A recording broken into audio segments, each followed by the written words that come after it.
On this week's episode, Black Panther is here, and we share our thoughts on the first AAA blockbuster of the movie year. Is going back to Jurassic Park a good thing? Plus, we talk NBA trade deadline, who looks good this year in NASCAR, and is Kingdom Come Deliverance a game worth playing? Kingdom Come Deliverance, a game worth playing? All this and more as we reach our next stop, the PCC Multiverse.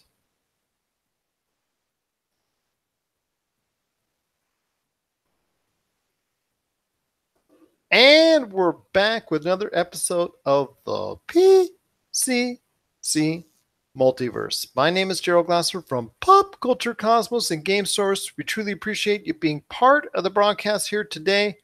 Want to thank you so much again for giving us a shout out and whatnot, and everybody who's been giving us great reviews. I know we've actually climbed up the charts in Podchaser. We're now in the top 30 overall in Podchaser on all of their podcasts. We're just overwhelmed and just cannot thank you enough for doing so.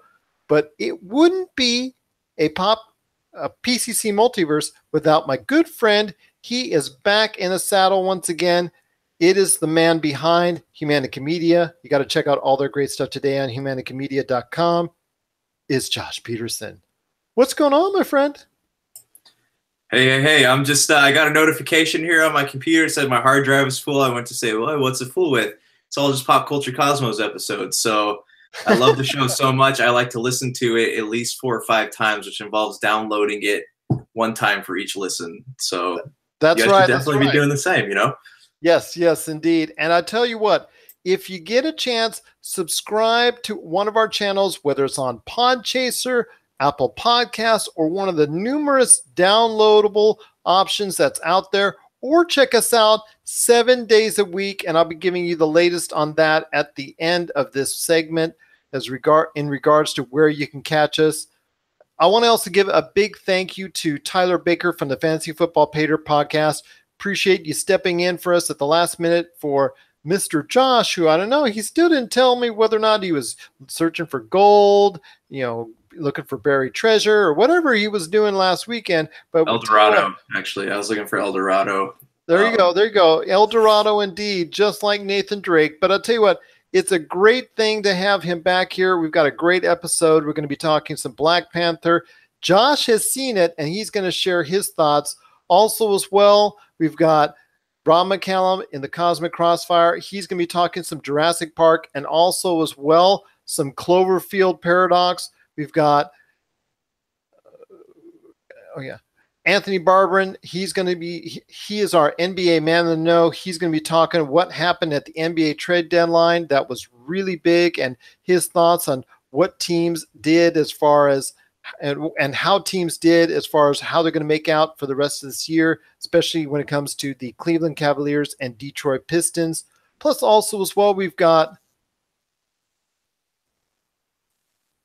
Marcus De La Garza from Tripod Sports. You got to give their show a listen on iHeartRadio and Apple Podcasts. He is by to talk NASCAR. The NASCAR season is here, and he's going to give us the lowdown on who to look out for this NASCAR season.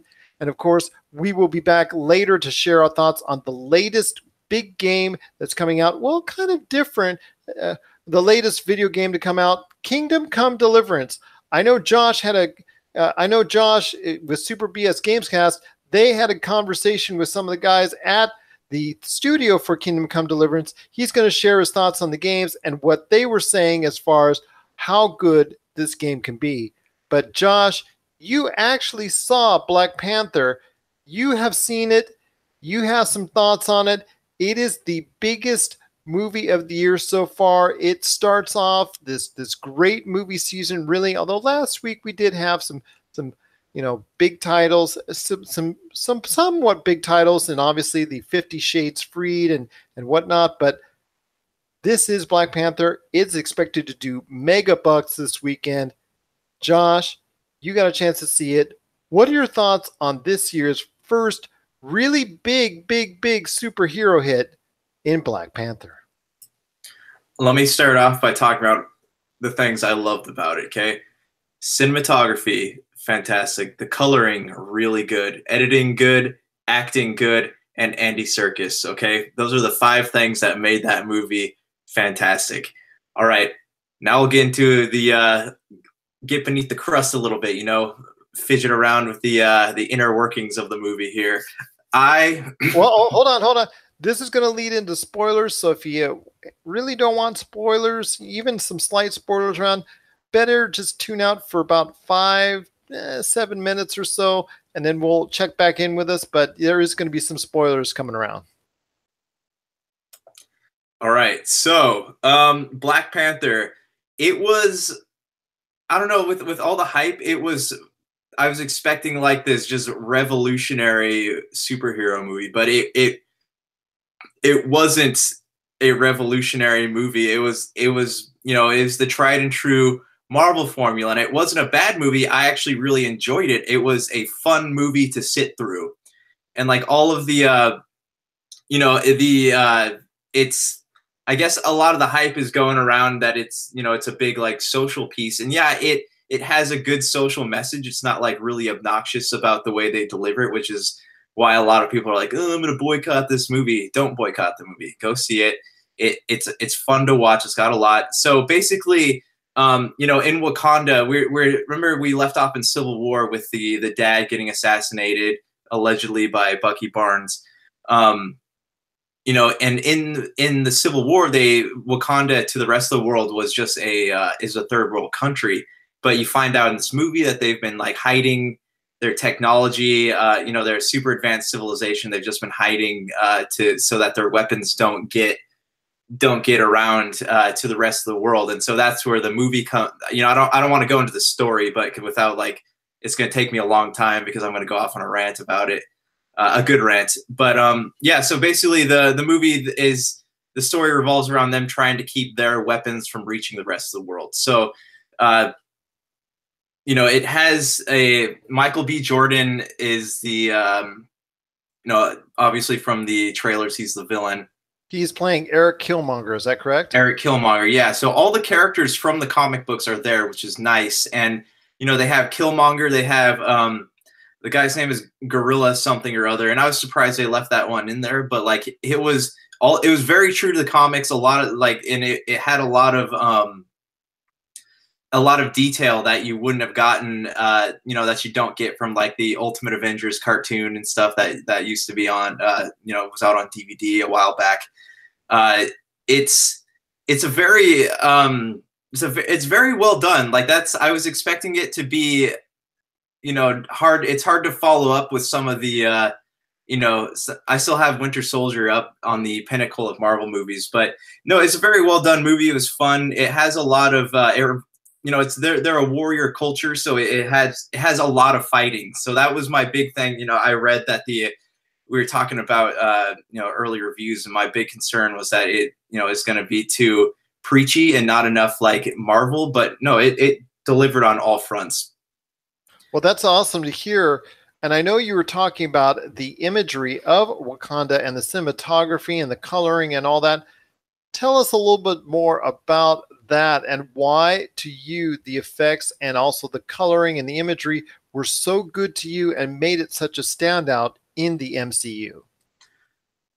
Well, because, you know, if you're looking back, a lot of the MCU movies, the surroundings, the imagery, it's really dark, or it's not dark, but it's more like visceral, I guess. Like it seems more grounded in real life. Whereas this one, they kind of had the opportunity, because Wakanda is not a real place. They had the opportunity to kind of play around with things and show us something that we haven't seen. Like even, you know, South Korea seems to be a popular place to film Marvel movies, but like even those scenes, like the way the night lights came out, and they had this big old car chase through South Korea when they were chasing Claw around, and he was Ulysses S. Claw. Andy Serkis. Yes. Love Andy Serkis. But yeah, they were chasing him around, and like they just went to a lot of places that gave them an opportunity to really bring out the character and the culture and what he you know, that what he thrives in. And that was really cool to see. And it was cool to see that the you the way that they brought the technology to life with the the camouflage and all that stuff, and the way that they're mining the vibranium from the earth, and how they have this like big trains carrying it around. You get to see like the inner workings of the mountain and all that, and like how the Black Panther suit is kind of like Tony Stark's suit in the new Infinity War trailer, how it's made of nanites that come out of a necklace and it covers, and that's really cool. There's so many really cool things about this movie that, and I am, I was hesitant to go see it, but like I'm really glad that I sat through it. Best part of all, stay till the last after credit scene. Because go ahead. Because there's a certain character from Civil War that we were wondering what happened to in the end, and they give him his time to shine. They give him like a minute to shine. Say that again, because it was digitized because of lag. Oh, sorry. Yeah, there's a certain character from Civil War that we all know and love, and they showed what happened to him, because while all this stuff is going on in Wakanda, you're like, where is he? What's going on? Is he like, what happened to this character? Is he being like shot at while the lab's being shot up? But they show what happened to him in the end, and it's actually it's pretty satisfying. That's great to hear, and that's great that you still say that it's a very, very good movie, and that it's a very excellent part of the Marvel Cinematic Universe. And I'm just going to say, on as far as your list being an informal survey, it does go, I'm going to probably assume, in the upper echelon or the higher echelon of that list, as opposed to being in the middle or the bottom. Yeah, no, I would definitely put it up there. I put it somewhere in between. It's up there with Thor Ragnarok, honestly, in my opinion. Like it goes, for me, my top three would be Captain America: Civil War, Guardians of the Galaxy, Thor Ragnarok, and then I'd probably say Black Panther. Now, Winter Soldier? You said Civil War. Oh, shoot. I meant Winter Soldier. I'm sorry. Civil War is not even in my top 5. There you go. That's the same here. I was just going like, bite your tongue, man. Betrayed me. All these years you've been saying it. You've just been doing it to patronize me. Yes. One disappointment. They didn't they didn't say anything about the Infinity Stone. So I'm curious if that's what's going to open up with Infinity War. But, we'll have to wait till May to find out. And that's something I think people want to find out more about is this movie well, let me ask you this. Is this movie a good lead-in for Infinity War? Do you think it does enough to bring some interest for that movie? Or do you think it's just a movie, I don't want to say self-serving, I want to say something that, do you think it's a movie that's just trying to do the best it can to serve its own movie without trying to go ahead and really feed into something else? No, I think it's trying to be a bit of both. They wouldn't have showed us those Wakanda scenes in the trailer for Infinity War if they weren't trying to like create that setting first before having us jump into that. And they wouldn't have done the end credit scene with, I'm just going to tell you, it's Bucky. They wouldn't have done the end credit scene with Bucky if they had planned on having some kind of bridge between this and the next one. I think they were just trying to lay the groundwork for the big battle you see that's going to be taking place in Wakanda. Well, obviously we know something good happens to Bucky Barnes at some point in time, because in the trailers you already see him out and about manning a gun, as far as already ready to charge at somebody. Whether it was good or bad, you really didn't know, but you pretty much assumed that he was back, because that's what he was trying to go ahead and do, is become a good guy again and try and get that, destructive mindset that he gets if you say the right words to him out of his system. So it's good to see that he's back in the fold with the Avengers, and that he'll be a major force coming soon, because I think a lot of people like me obviously enjoyed his character and seeing that transformation. And especially if it does come to fruition that he does take over the Captain America mantle. He is my favorite Marvel character in the cinematic universe so far. And there's one thing in Black Panther, they do set up to show you how they set up the character that was able to remove those code words from his head. They kind of give you a backstory on her and how she's able to do the things that she does, which is really cool to watch. Is it the girl who was in that Lexus commercial? Is it the one who drives the holographic version of the Lexus? Yeah. So that's T'Challa's sister. Ah, okay. I'll tell you what, anybody out there who watches Black Mirror, it's the last episode of this last season. Her work in that episode really made that that episode shine. She was really strong in it, so it's good to hear that she's really doing some good work. I've got to check out. I'm not familiar with her name, so I got to check that out. But I did see her. If you get a chance out there and you watch Black Mirror, if you're a fan of it at all, see the last episode from this latest season, which I know wasn't as fondly remembered as previous seasons, but this last episode was really strong because of her performance. So I want to give her all the props in the world for that. But it's great to see. But it's great to see that you've got a favorable review of Black Panther. It is now out and about in the theaters. We are expecting some big money, and I'll tell you what, this our Pop Culture Cosmos episode on Monday will give you the latest detail on what the projections are over the President's Day weekend. It is assumed, and now the projections are at this point, that a $200 million 4-day weekend is not out of the realm of possibility for Black Panther for the domestic charts, and even would be going almost a $400 million take in its first weekend alone. That is some big business for any movie, much less any Marvel Cinematic Universe movie. And on top of that, the fact that it has so much diversity, that it sends a message out there that the traditional heroes of the past, they don't always have to be that way going forward in the future. We can have characters that we now can see are of all different across the board as far as ethnicities and as far as women and the whole nine yards as far as is concerned. We'll be able to make a lot of money at the box office. Right. This was a superhero movie made for the African American community, and that's like that's great. Like that's it's really cool to see something like that on that scale brought to life. And it was, it's not, as far as like the the activists and bloggers go, it's not for us. We can enjoy it, but it's not a message that we that we can embody. It's something that it's for them, like that's, and good for them too. Like, if that makes sense. I hope that doesn't sound weird. But no, it also sends a sign of encouragement to those that anybody can go ahead and be a superhero in that superhero realm.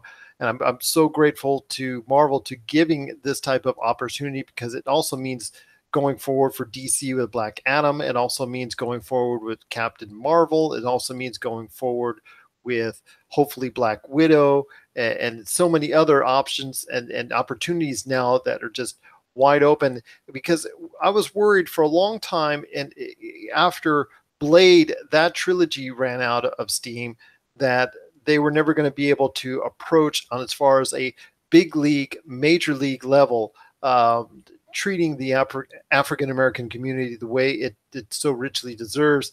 Because Black Panther, and there's so many great stories to tell all across the board, and all these stories need to be told, not just one part of it. And it's just great to see that come to fruition.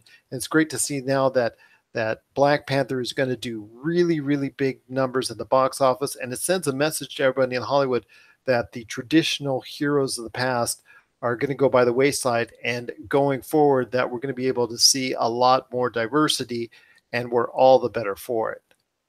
What are your... sorry. My thoughts on this were kind of jumbled, but I am going to have a review that you guys can listen to and read. So stay tuned for that.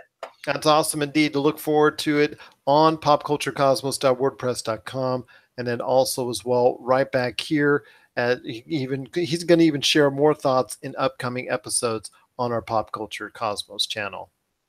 What are your thoughts on Black Panther? Are you excited to see it? What are your thoughts? Have you already seen it already? And do you like it? Do you not like it? We want to hear your thoughts. popculturecosmos@yahoo.com. Also as well, Pop Culture Cosmos, Humanica Media, and Game Source on Facebook and Twitter as well. Just want to give you a heads up. If you need to catch any of our shows on the Pop Culture Cosmos Network, you can go ahead and listen to us on internet radio 7 days a week. We're streaming. Sundays we're on Good Talk Radio. Mondays we're on the Podcast Radio Network. Croc Radio, and Great Cloud Radio. Tuesdays, it's Western Reserve Digital Broadcasting. Wednesdays, we're back on Great Cloud Radio. Thursdays, we're on Western Reserve Digital Broadcasting. Friday, we're on Croc Radio, the Podcast Radio Network, Great Cloud Radio, and Western Reserve Digital Broadcasting. And Saturday, we follow it up with another airing on the Great Cloud Radio Network. Or you can subscribe, like I said earlier, and download our shows at any point in time on Apple Podcasts, Podchaser, the Tangibound Network, the Gunny Geek Network, the ESO Network, Google Play, Mixcloud, Stitcher, and a whole bunch more. But Josh, you've got a great thing going on with Humanica Media. So tell us what's going on with your great show, Humanica Media, on YouTube, Podbean, and Tuesday nights with Attack of the Humanicans on the Podcast Radio Network. Right. So we have a new episode of Super BS that actually just went live a few minutes ago, and you can download that right now. New Topicocalypse went up last night, and we'll have another new episode coming at you on Sunday night. Also, there's a new episode of What About This you can check out, and that one revolves around this crazy theory that the best basketball player on earth has never even picked up a basketball. So it's a pretty interesting episode. And also, you can catch us every Tuesday night on the Podcast Radio Network, playing bits and pieces of other shows, mostly Super BS Gamescast and Topicocalypse. And we have, I'm sure there's going to be more exciting stuff in the future, just trying to catch up with life, I hear you on that. I hear you on that one. That's awesome. Once again, Humanica Media on YouTube, Podbean, and Apple Podcasts. So we got a great show for you today. It's going to be a lot of great stuff we're going to talk about. Like I said, after the break, we've got Rob McCallum coming up in the Cosmic Crossfire. Also, as well, we've got Anthony Barberin, our man in the know when it comes to the NBA. He's going to be talking some NBA trade deadline. And also, as well, we've got later on Marcus de la Garza from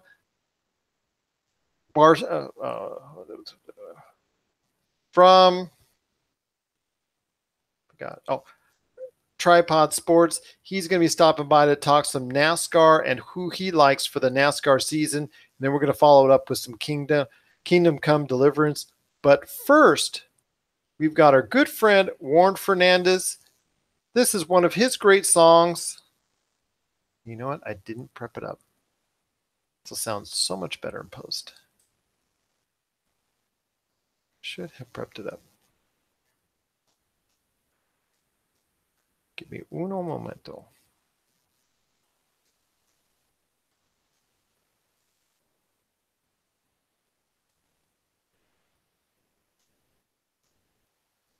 Oh my gosh, now my hard drive wants to make noise.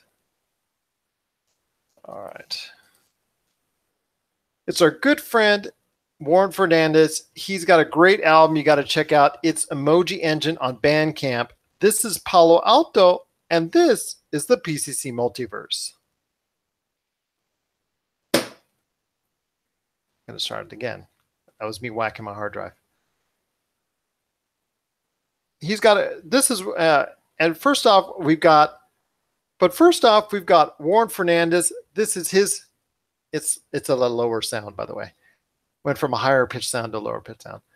But first off, it's our good friend Warren Fernandez. Got to check out his great album, Emoji Engine, on the Bandcamp network today. This is Palo Alto, and this is the PCC Multiverse. Coming up right after the break, we've got Anthony Barberin talking some NBA trade deadline news. Coming up right after the break, we've got Anthony Barberin, our man in the know with the NBA. He's talking some NBA trade deadline news and information right after the break. This is the PCC Multiverse. Coming up right after the break, we've got Marcus de la Garza from Tripod Sports talking NASCAR. This is the PCC Multiverse. And we're back to close out the show. This is the PCC Multiverse. My name is Gerald Glasser from Pop Culture Cosmos and Game Source. Want to thank you again for sticking around and hanging out with us on this great show we've had. Want to thank Rob McCallum, as always, for being in the middle of the Cosmic Crossfire. Also, as well, Marcus de la Garza from Tripod Sports. You got to check out their great podcast on Apple Podcast and iHeartRadio. And also, as well, Anthony Barberin for giving us an update on everything that went on that was big at the NBA trade deadline. Josh, before we head on out, I want to hear your thoughts on the major game release this week, which was a game that, well, if you're an RPG fan, if you're a fan of going out and sharing those days of exploring the world of Oblivion or Skyrim, something maybe a little bit smaller in scale, but still a lot of fun to play, about 30, 40, 50 hours of it, is Kingdom Come Deliverance. I know you got a chance at the Super BS Gamescast to talk to the developers of Kingdom Come Deliverance. What were your thoughts when you were talking with them? Or was it Brian? I'm sorry, when Brian was talking to them. And then also as well, what are your thoughts on the game itself, Kingdom Come Deliverance, and is it something that people should get? It's funny because it's not funny. It's kind of sad, actually, that it's scoring low with certain outlets, but IGN's scoring it pretty high. So when Brian talked to the developer, he explained it like this. He said that Kingdom Come Deliverance is Dungeons and Dragons without the dragons. So it's the first kind of game that takes place that follows a historical story arc that basically follows two historical characters from the start of their lives to the end of their lives, and that's an interesting concept to me. And it's all very grounded. There's no magic. It's just one of those games where you get to walk around. You go on quests. It's a very dark and bloody game, and you get to basically live the life of a blacksmith turned knight, and that's the concept. And it's a very simple concept, and but what I admire about this game is that it was a small studio that made such a large scale game. And while you're reading the reviews, you hear complaints that you can't go as far as you'd like, or you hit places in the game where it looks like you should be able to walk farther, but you're just kind of blocked, or people say there's invisible walls and all that. Invisible walls, or there's like pixel problems. But the game, it's kind of like, I look at games now like Mass Effect. There are games that improve as you go along, and nothing's going to be perfect at launch. It's Mass Effect Andromeda is a completely different game now than it was when it was released. So, that's just the culture we're living in right now as far as video games go. But I honestly can't wait to get my hands on it. It's I hear it's a 30+ hour game. So I was looking on YouTube today. Somebody said they beat it in like 40 hours, and that was still doing most of the side quests. So it's it's a different game. It's, if you're gonna go into it expecting like to be able to cast spells and all that, it's not that type of game. But it looks beautiful. You've seen the trailers, right? I've seen a lot of trailers and a lot of the game footage so far. One of the things I did want to ask you was the unique style of fighting that game does, as far as from a first-person standpoint. Now, we've seen that before with Skyrim and Oblivion, but this seems to take, as far as the first-person striking, to a different level. If you can share with us describe a little bit about what is so different about Kingdom Come Deliverance and the way it takes on the fighting narrative.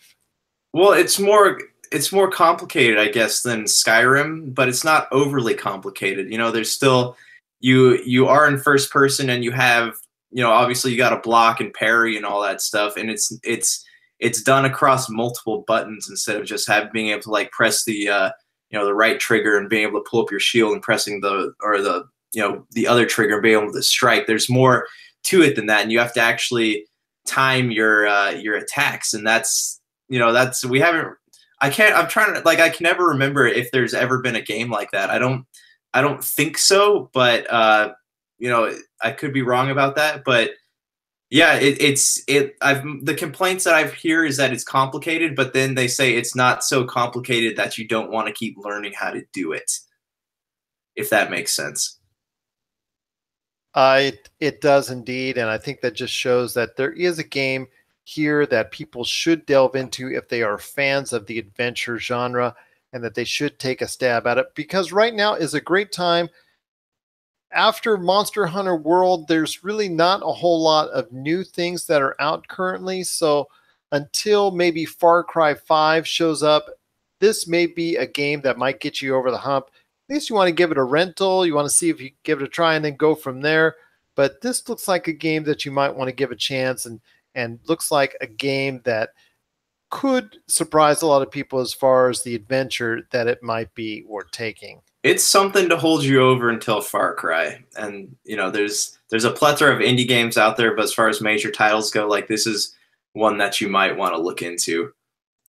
I think so as well, and I think it is a really good sign for a small developer to get this big chance to have the spotlight put on them and on a game that should be, by all intents and purposes, all intended purposes, it looks like a game worth having and a game worth playing, at least for the short, at least like I said, until Far Cry 5 comes around the corner.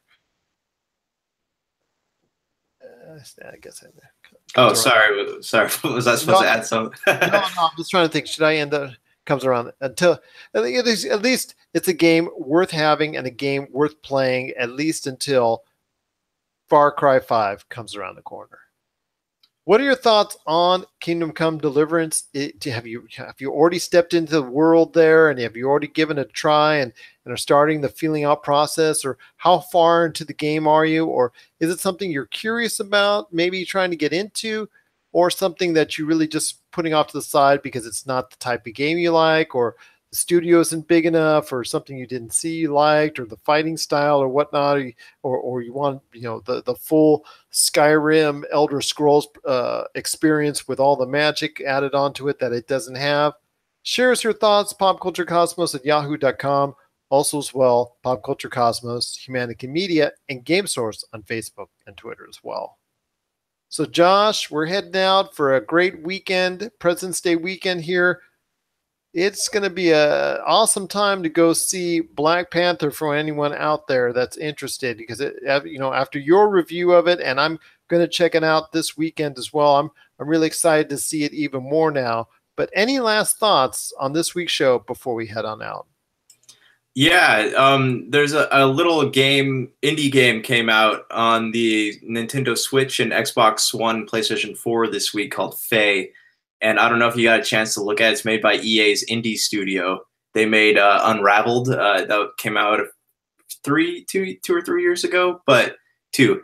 Yeah, it looks very beautiful. So like if any of you guys have gotten a chance to play it, we would definitely love to hear your thoughts on it. I'm debating whether or not to pick it up, but it looks very cool.